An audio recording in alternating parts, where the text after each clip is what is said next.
The Steadfast was not a beautiful ship. Captain Yunhana knew this better than anyone. She had commanded this vessel for 12 years, and in that time, she had watched engineers patch its hull more than 300 times. The ship was 200 years old. Its metal was scarred. Its engines made sounds that worried new crew members. But it flew. It always flew. Today, the Steadfast was arriving at HFY, the largest neutral station in the galaxy. Representatives from 40 different species had gathered here for the Galactic Trade Summit. Earth wanted membership in the Interstellar Commerce Coalition. This was their chance to prove humanity deserved a seat at the table. Hana stood on the bridge and watched the station grow larger through the viewing window. HFY was massive, a spinning wheel of light and metal that could hold millions of beings.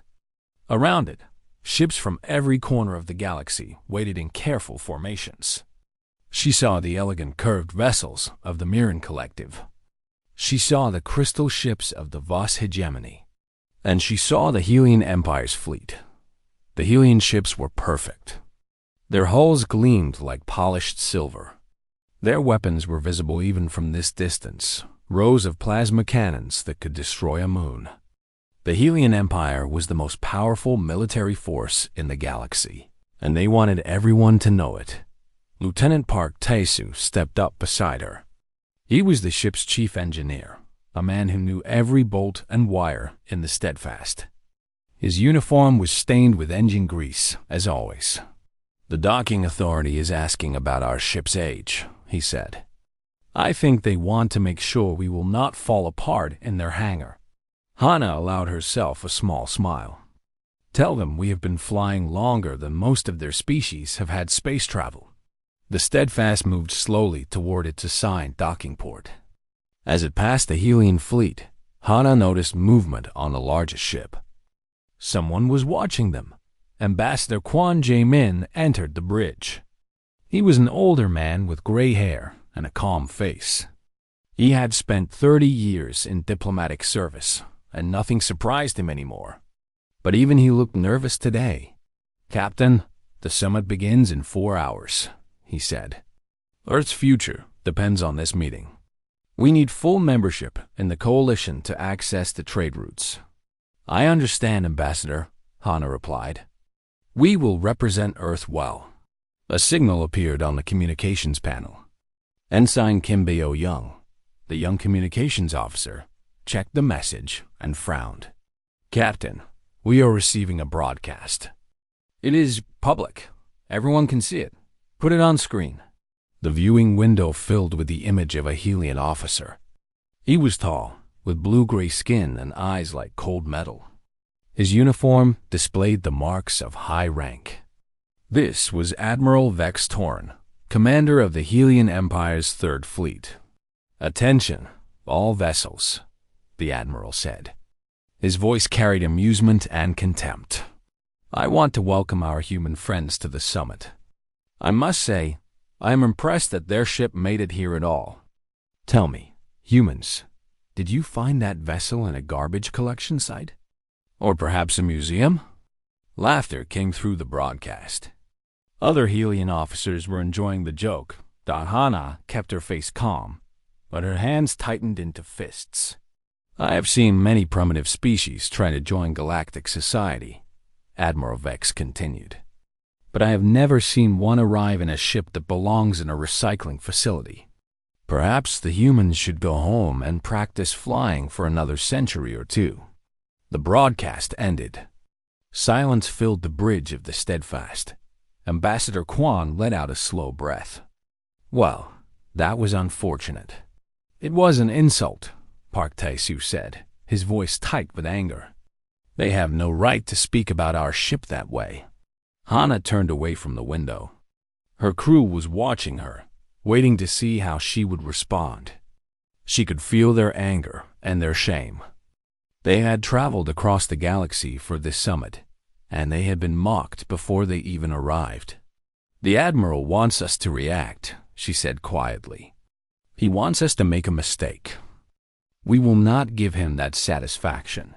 The docking process completed without incident. Hana led her senior officers through the station toward the summit hall.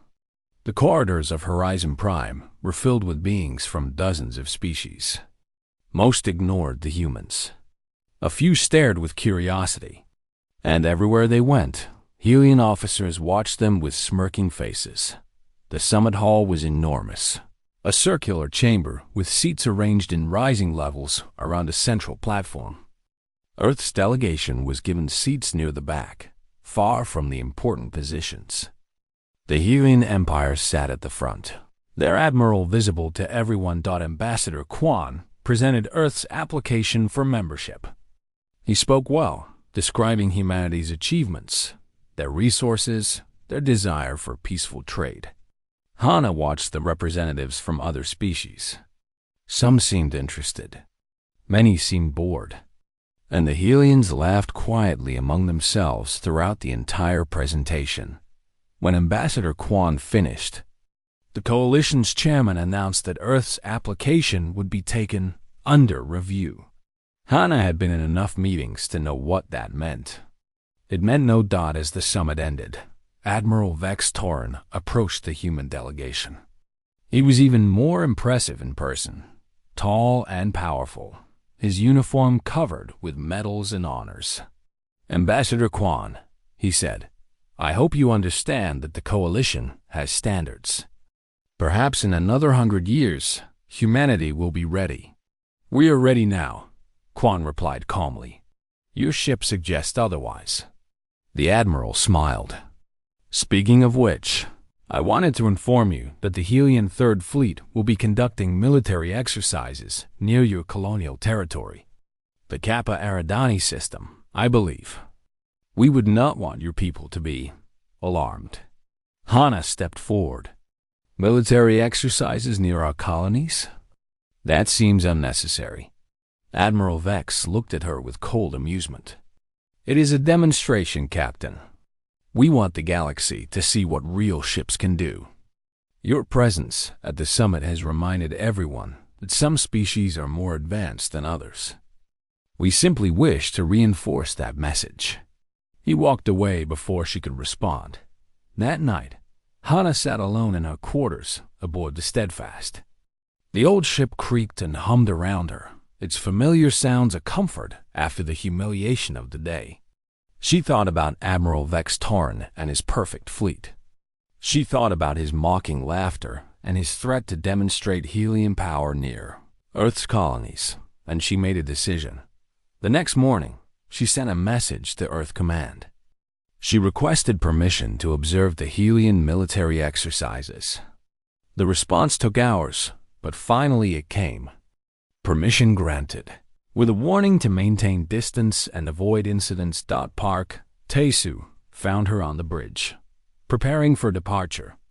"Captain, are you sure about this?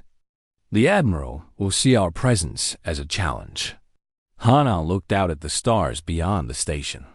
"Let him see whatever he wants," she said. "I want to watch his fleet. I want to understand what we are dealing with." The Steadfast's old engines came to life with their familiar rumble. The ship pulled away from Horizon Prime and set course for Kappa Eridani. Behind them, Admiral Vex Torin watched the rusty vessel depart. He laughed and shook his head. The humans were persistent, he had to admit. But persistence would not save them from the lesson he planned to teach. He had no idea how wrong he was. The journey to Kappa Eridani took 3 days. Captain Yunhana spent most of that time on the bridge, watching the stars pass by and thinking about what waited ahead. Her crew worked quietly around her, maintaining the old ship systems and preparing for whatever might come. Lieutenant Park Taesu approached her on the second day with a strange expression on his face. "Captain, I have been studying the sensor readings from Horizon Prime. The Helian ships. Something about their energy signatures bothered me." Hana turned to face him. "What did you find?" "I am not certain yet. Their reactors are incredibly powerful, much stronger than anything we have. But there is a pattern in their output that seems unstable. Like their systems are always pushing at maximum capacity. Is that dangerous? Park shook his head slowly. For normal operations, probably not. But if they encountered any unusual conditions, I do not know. It is just something I noticed. Hana filed the information away in her mind. She trusted Park's instincts. He had been with the Steadfast for 15 years, and he understood machines better than anyone she had ever met. On the third day, they arrived at the outer reaches of the Kappa Eridani system. New Bizan, Earth's colony world, hung in the distance like a blue-green jewel. 40,000 humans lived there, building new lives far from their home planet. And between the Steadfast and that peaceful world, 47 Helian warships moved in perfect formation. The Helian Third Fleet was conducting its exercises. Ships weaved through complex patterns, firing practice weapons at target drones, demonstrating speed and precision that made Hana's heart sink. Every movement was flawless. Every ship performed exactly as commanded. This was the most powerful military force in the galaxy, and they wanted Earth to understand what that meant. A message arrived from the Helian flagship. Human vessel, this is Admiral Vex Torin. I see you have decided to watch our demonstration. How touching. Please maintain a distance of at least 50,000 kilometers. We would not want your antique ship to get damaged by accident. More laughter in the background. Hana did not respond. Ensign Kim Byo-young monitored the communications channels, listening to the chatter between Helian ships. Fleet Commander Dren Malik, the Admiral's second-in-command, was coordinating the exercises with cold efficiency. The Helian officers spoke of the human ship with contempt, calling it a flying museum and a waste of metal. Hours passed. The Steadfast drifted at the edge of the exercise zone, its passive sensors recording everything. Hana watched the Helian ships dance through space, and she felt a mixture of admiration and worry. These ships could destroy Earth's entire fleet in a matter of hours. If the Helian Empire ever decided to attack humanity, there would be nothing they could do to stop it. Then Park Tae-soo's voice cut through her thoughts. Captain, I am detecting something strange. Hana moved to his station. What is it? There are unusual fluctuations in subspace near the Helian formation. Very faint but growing stronger. He adjusted his instruments. This is not natural. Something is wrong with the local space itself. Before Hana could respond, the first Helian ship vanished. It happened so quickly that she almost missed it. One moment, a cruiser was flying in formation with its companions. The next moment, it was simply gone. No explosion, no debris, just empty space where a ship had been. Alarm signals erupted across the Helian fleet. Ships broke formation, searching for their missing companion. Admiral Vex Torin's voice boomed across the communication channels, demanding reports and explanations. Then another ship vanished. And another. Hana watched in horror as the most powerful fleet in the galaxy began to disappear. Ships that had been mocking humanity moments ago were now screaming in terror as something invisible pulled them out of normal space. What is happening? Kim Bai asked, her voice shaking.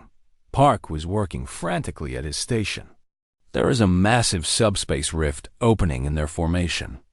It must have been dormant, hidden somehow. Their high-energy reactors seem to have triggered it. The rift is pulling in anything with a strong power signature. More ships vanished. The Helian fleet was in complete chaos now. Some captains tried to flee, but the rift expanded faster than they could escape. Others fired weapons at empty space, desperate to fight an enemy they could not see. Admiral Vex Torin's flagship, the largest and most powerful ship in the fleet, began to be pulled toward the rift. Hana could see it struggling against the invisible force, its engines burning at full power. All stations, this is Admiral Vex Torin. His voice came through the communication channel. The arrogance was gone, replaced by something that sounded almost like fear. We are being pulled into some kind of anomaly. Our engines cannot break free.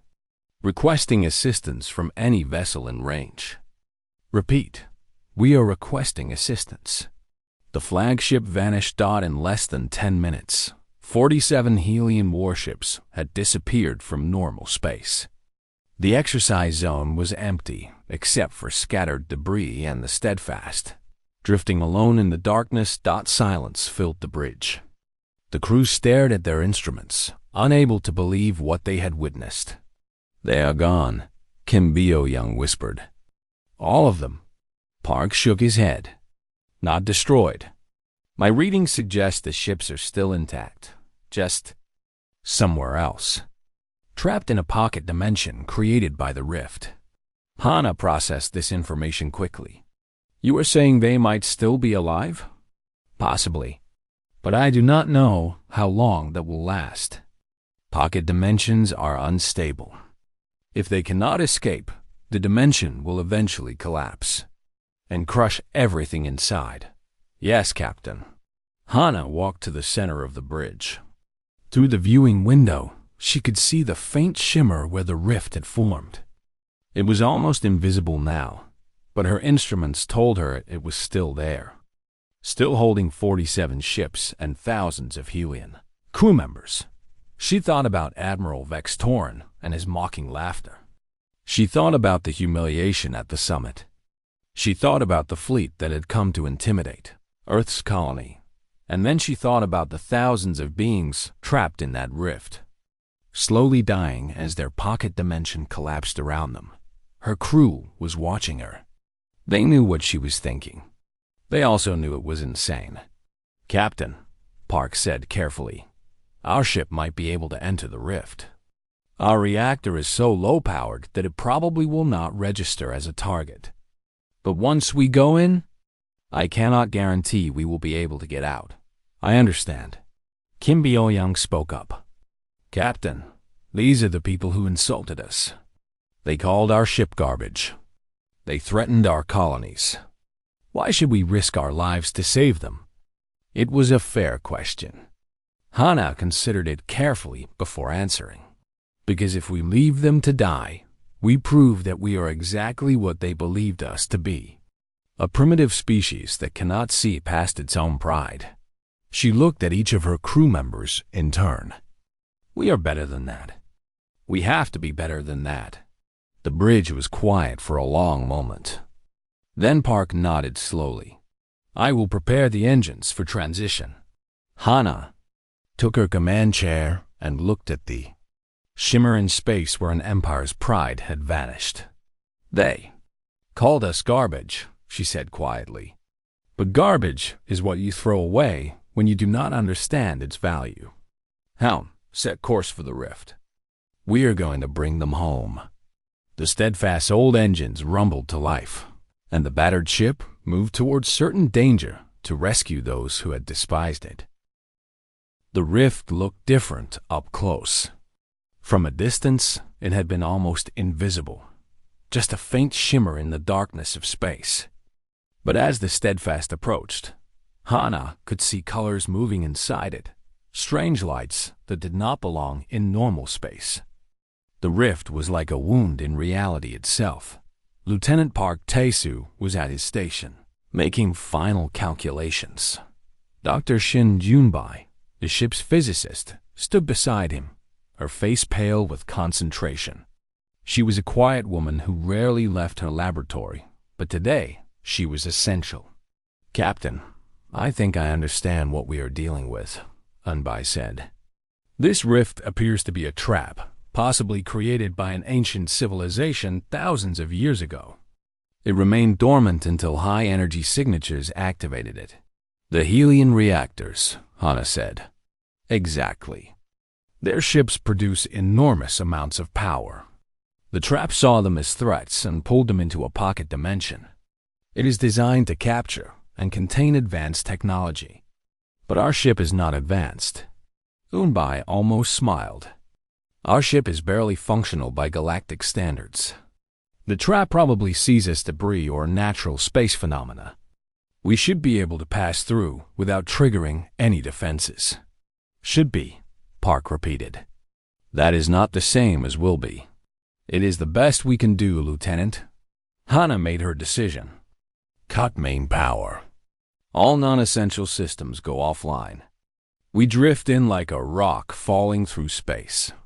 The lights on the bridge dimmed as power was redirected. The familiar hum of the ship's systems faded to silence. For a long moment, the Steadfast was completely dark, floating in the void like a dead thing. Then the rift pulled them in. The transition was unlike anything Hana had experienced. Colors that had no names washed over the ship. The viewing window showed impossible geometries, shapes that twisted and folded in ways that hurt to look at. Her stomach lurched, and she heard crew members throughout the ship crying out in discomfort. And then it was over. The Steadfast emerged into the pocket dimension. What she saw took her breath away. They were floating in a space that was not quite space. The sky was a deep purple, filled with swirling clouds of energy. In the distance, Hana could see the walls of the dimension itself, slowly moving inward like the walls of a crushing trap. And everywhere she looked, there were ships. The Helian Third Fleet drifted in scattered formations throughout the pocket dimension. Their beautiful silver hulls were dark, their powerful engines silent. Whatever energy sustained this place had overloaded their advanced systems, leaving them helpless. I am detecting life signs on most vessels, Kim Byo-young reported. Thousands of survivors. Can you reach them? Han asked. I will try. Kim worked her controls. Helian Fleet, this is the Earth vessel Steadfast. We are here to help. Please respond. Static filled the channel for several seconds. Then a voice came through, weak but recognizable. Steadfast, this is Admiral Vex Torn. How did you get here? Our ship is older than your trap expected, Admiral. We slipped through. A long pause. When Vex spoke again, his voice carried something Hana had never expected to hear from him. Gratitude. Captain Yoon Hana, I owe you an apology. And apparently, I owe you my life. Apologies can wait. We need to get your fleet out of here. Dr. Shin, how much time do we have? Yunbai checked her instruments. The dimension is collapsing slowly but steadily. I estimate we have approximately 6 hours before it becomes too small to contain the ships. After that, everything inside will be crushed. 6 hours. 47 ships. Hana felt the weight of the impossible task pressing down on her. Lieutenant Park, what are our options? Park had been studying the Helian ships since they arrived. Their power systems are completely burned out. They cannot move under their own power, but their hulls are intact. He hesitated. Captain, there is one possibility. It is old technology, something we stopped using generations ago. Physical tow cables. Tow cables?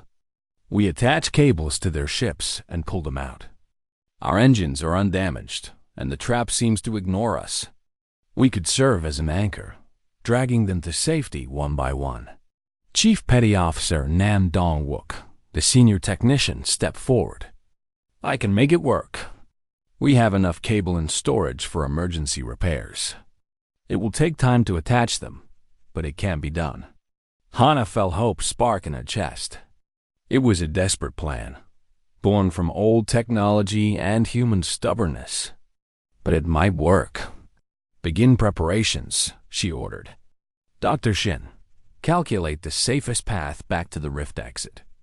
Lieutenant Park, coordinate with the Helian ships. Tell them what we need them to do. The crew moved with purpose. Within an hour, Chief Nam and his team were in spacesuits outside the ship, working to prepare the tow cables. It was dangerous work in the strange environment of the pocket dimension, but they performed it without complaint. The first challenge came when they tried to attach cables to the nearest Helian ship. The vessel was a destroyer, one of the smaller ships in the fleet. But its crew refused to open their airlocks. They say they do not need human help, Kim reported, frustration in her voice. They would rather wait for Helian rescue ships. Hana took the communication herself. Alien Destroyer, this is Captain Yoon. Listen carefully. There are no rescue ships coming.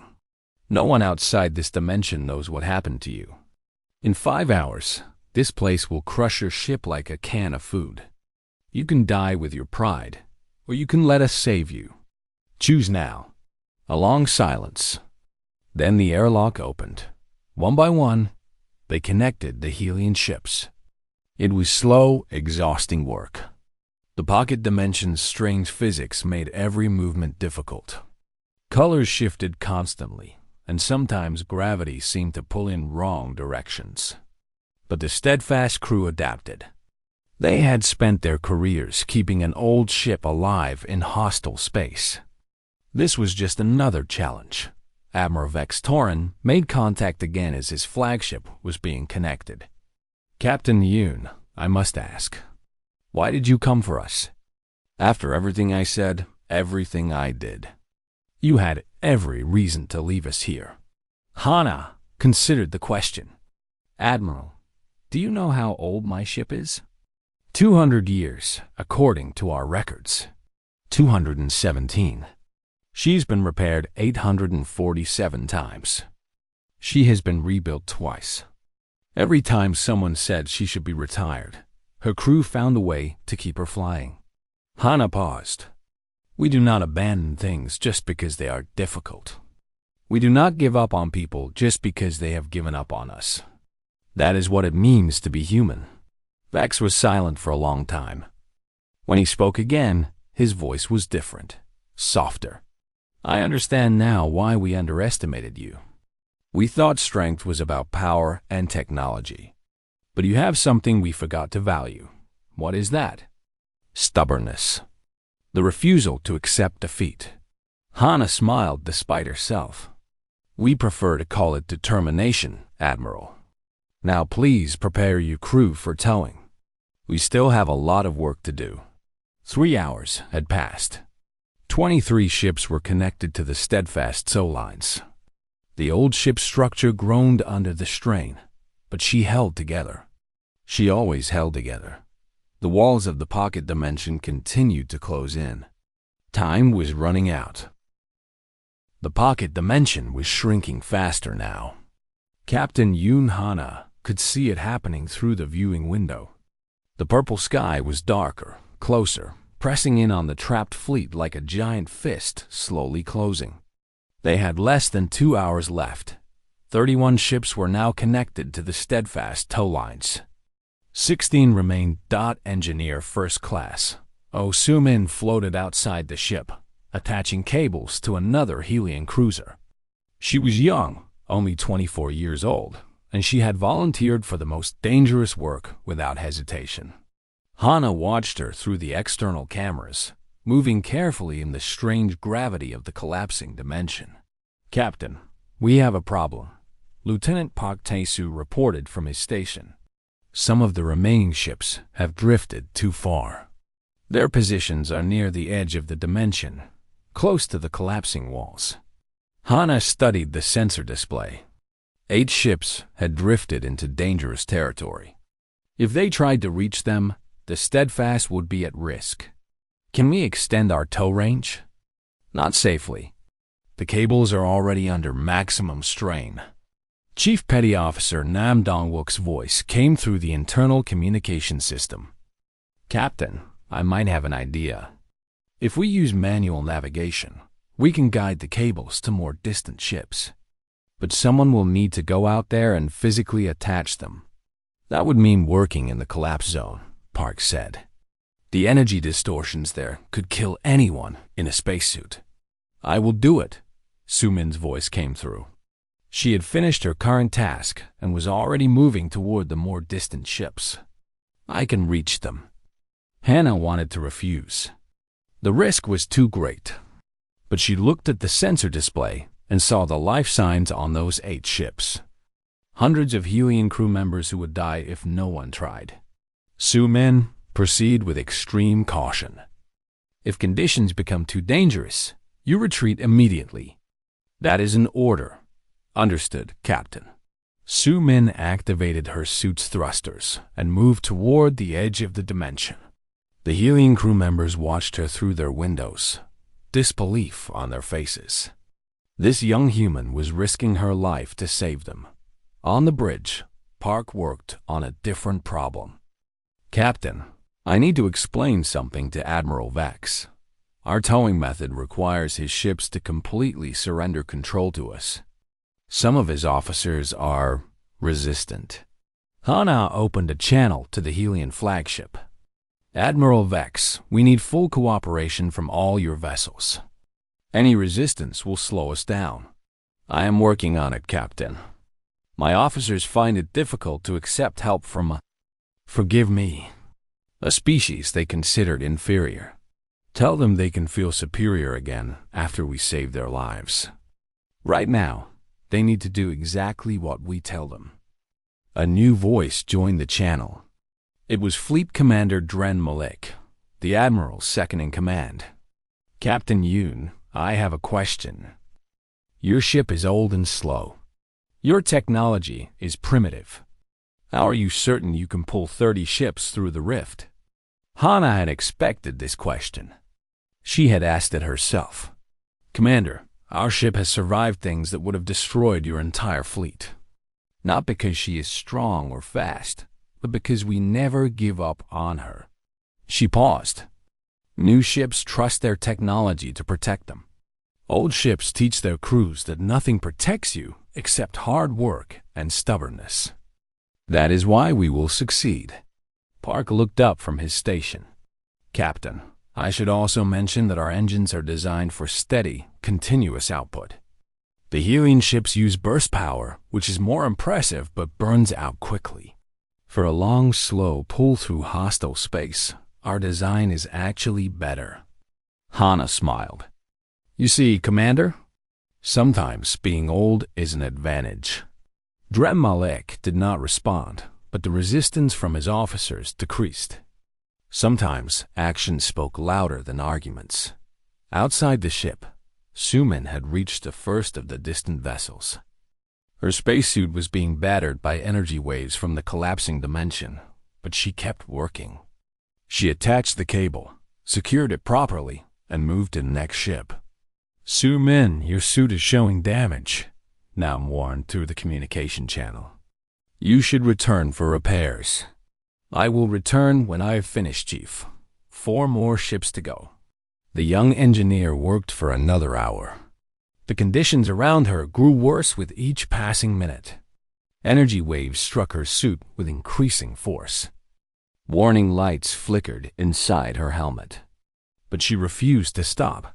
On the 39th ship, something went wrong. A particularly strong energy wave hit Su-min directly, throwing her against the hull. She bounced off and spun into the void, her thrusters damaged. Su-min, Hana called out. I am all right, Captain. Suit is damaged but functional. I can finish. Return to the ship immediately. That is an order. With respect, Captain, no. There are still 8 more ships. Hundreds of people. I did not come out here to quit. Anna watched through the cameras as Su-min stabilized herself and continued toward the next ship. Her movements were slower now, her suit clearly damaged. But she kept going. Admiral Vex Torn spoke over the channel. Captain Yoon, your crew member. She is remarkable. She is human.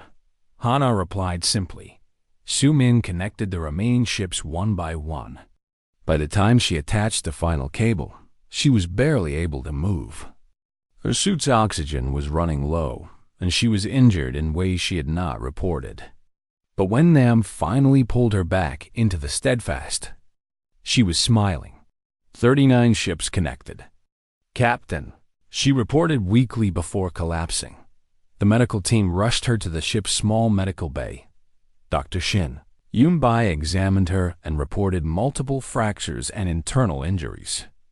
But Su Min with Liv. Hana turned to face the viewing window. The dimension was now visibly crushing inward. They had perhaps 40 minutes left. All ships are connected, Park reported.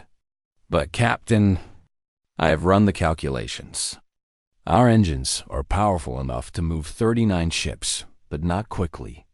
At maximum thrust, we will reach the rift exit in 45 minutes. We do not have 45 minutes. I know. We are approximately 12 seconds too slow. 12 seconds.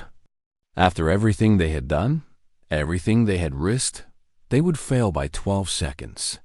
Hana refused to accept it. Find me those 12 seconds, Lieutenant. I do not care how. Park worked frantically at his calculations. Nam suggested modifications to the engine output. Yunbai proposed using the dimension's own energy to boost their speed. Every idea gained them a few seconds, but not enough that the walls of the dimension continued to close. Hana looked at her crew, at the people who had followed her into this impossible situation. They were tired, scared, and running out of options. But none of them were ready to give up. We need more power, she said quietly. Where can we find more power? The answer came to her like a cold hand gripping her heart. There was one source of power they had not used. Life support. If we redirect life support energy to the engines, she said slowly, how much time would we gain? Park understood immediately. His face went pale. Approximately 15 seconds.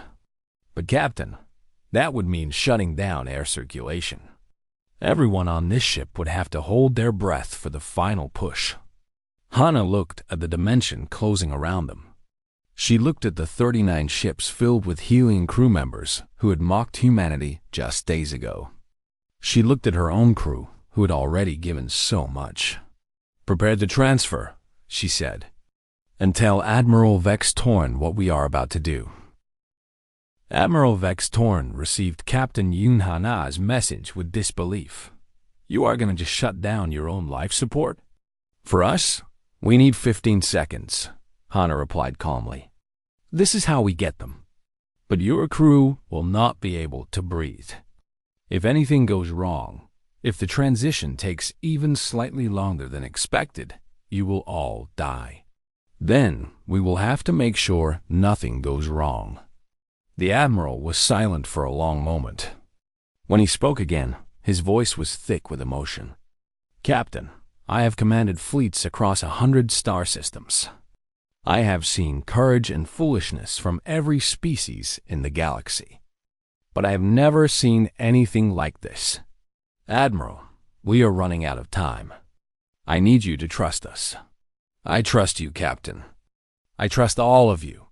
Hana closed the channel and turned to her crew. They had all heard the conversation. They all understood what was about to happen. You know what we need to do, she said. In approximately 2 minutes, I will order life support to shut down. We will have roughly 90 seconds of air remaining in this compartment. That is how long we need to hold our breath while the ship makes its final push through the rift. Lieutenant Park Tae-soo nodded slowly. I have triple-checked the calculations. If everything works perfectly, we will emerge with about 3 seconds to spare. And if something does not work perfectly, then we will not emerge at all.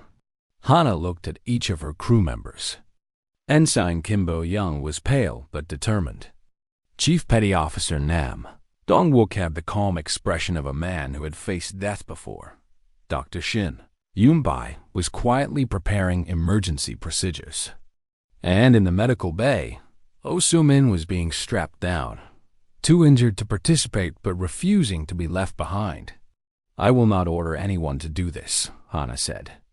If anyone wishes to object, speak now. No one spoke. Then let us bring them home.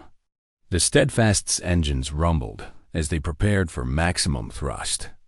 Outside, the pocket dimension continued to collapse, the purple walls now close enough to touch some of the outer ships. There was no time left for hesitation. All hands, This is the captain.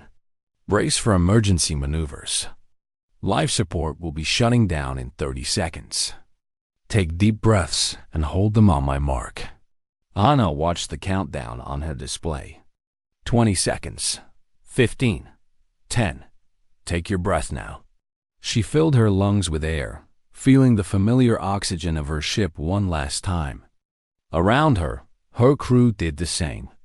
The bridge fell silent except for the hum of the engines. Shut down life support. All power to engines. Go. The lights dimmed. The gentle whisper of air circulation stopped. The Steadfast surged forward, pulling 39 Helian warships behind her like a whale dragging a fishing net. Through the viewing window, Hana watched the rift exit approach. It was a circle of normal space surrounded by the crushing walls of the collapsing dimension. They just had to reach it. They just had to hold on. The old ship groaned under the strain. Metal creaked. Warning systems flashed silently, their alarms disabled to save power. The tow cables stretched to their limits, pulling tons of Helian metal through hostile space. 30 seconds passed. Hana's lungs began to burn. She could see her crew struggling to hold their breath, their faces turning red with effort. But no one moved. No one gave up. 40 seconds. The rift exit grew larger. The dimension's walls were now scraping against the outer ships, energy waves washing over their hulls. If they did not make it through soon, the ships would be crushed even as they approached safety. 50 seconds. Hana's vision began to blur at the edges. Her body screamed for oxygen, but she kept her eyes fixed on the exit, willing the ship to move faster. 60 seconds. The Steadfast reached the rift. The transition was violent. The ship shook as it passed through the barrier between dimensions. Colors flashed across the viewing window. And then, suddenly, they were through. Normal space surrounded them. Stars filled the sky. The blue-green sphere of New Bizon hung in the distance. Hana gasped for air as life support came back online. Around her, her crew breathed deeply, coughing and laughing with relief. They had made it. All ships through, Park reported, his voice hoarse. 39 vessels safely extracted from the pocket dimension.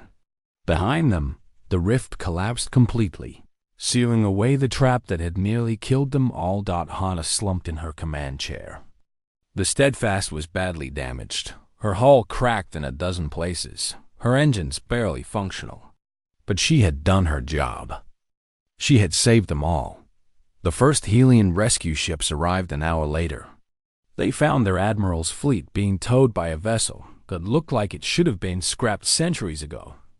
The sight confused them until Admiral Vex Torin explained what had happened. 1 month later, the Galactic Trade Summit reconvened at Horizon Prime. Captain Yunhana stood beside Ambassador Quan Jae-min as High Chancellor Sarah Vaughn addressed the assembled representatives. The Chancellor was the highest authority in the Helian Empire, and she had traveled here personally for this occasion.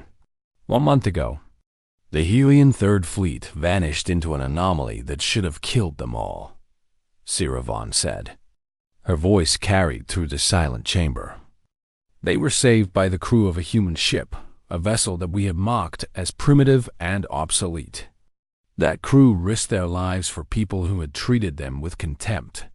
They nearly died to bring our people home. She turned to face Hana directly. The Helian Empire owes Earth a debt that can never be fully repaid. But we can begin by correcting our mistakes. On behalf of my people, I formally apologize for our arrogance. And I nominate Earth for full membership in the Interstellar Commerce Coalition, with all rights and privileges thereof. The chamber erupted in applause. Representatives from dozens of species rose to their feet, acknowledging humanity's achievement. After the ceremony, Admiral Vex Torin approached Hana privately. "Captain, I have something for you." He held out a small box. Inside was a medal, a silver star surrounded by golden flames.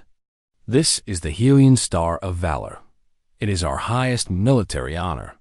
No outsider has ever received it before. Hana accepted the medal with quiet dignity.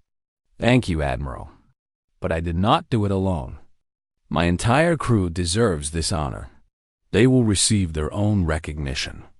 But I wanted you to have this personally. He paused. I also wanted to tell you something. Your ship has been offered a place of honor in the Helion Military Museum. A fitting retirement for such a distinguished vessel. Hana smiled. I appreciate the offer, Admiral. But the Steadfast is not ready for retirement. The ship is barely holding together. Her hull is cracked. Her engines are damaged. Surely it is time to let her rest. Admiral, do you know what happened after we returned to dock? Hana shook her head. Before the medical teams had even finished treating our wounded, Lieutenant Park and Chief Nam were already beginning repairs. They refused to leave the ship until they had patched the worst of the damage. But why? You could have any new ship in Earth's fleet. Because the Steadfast is not just metal and machinery. She is 200 years of human stubbornness. She is every repair, every patch, every moment when someone refused to give up on her. Hana looked out the window toward the docking bay where her old ship waited. As long as she can fly, she will fly. That is what we do. Vextorin nodded slowly, finally understanding. That evening, the Steadfast departed Horizon Prime. Her hull was scarred with new patches. Her engines made sounds that worried the station's maintenance crews. But she flew steadily into the darkness, ready for whatever came next. The galaxy had learned something important that day. Technology could be destroyed. Power could be taken away. But the human spirit, that stubborn refusal to accept defeat, was something that could not be broken. The Helion Empire had laughed at Earth's rusty relic. Now their fleet owed its existence to that same ship. And somewhere in the stars, Captain Yoon Hana smiled as she guided her old vessel toward its next mission. The Steadfast groaned and creaked around her, its familiar sounds a comfort in the vast darkness of space. Some things were worth more than perfection. Some things were worth more than power. Some things were worth everything.